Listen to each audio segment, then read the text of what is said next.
My name's Simon from Handy Home Heroes, local handyman here in Perth.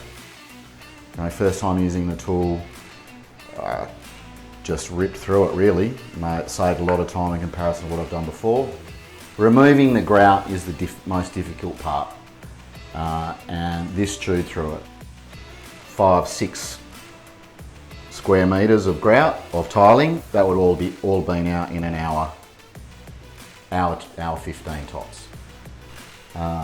Variable speed made it easy to get in and out of smaller areas and have control, and swapping the disc over between the 1.2 and the 1.5 between the wall and the floor made a big difference. Much larger gaps on the floor.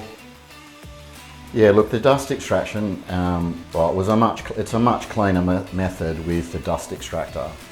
Significantly less than when you don't have a dust extraction unit. Overall, 5 out of 5.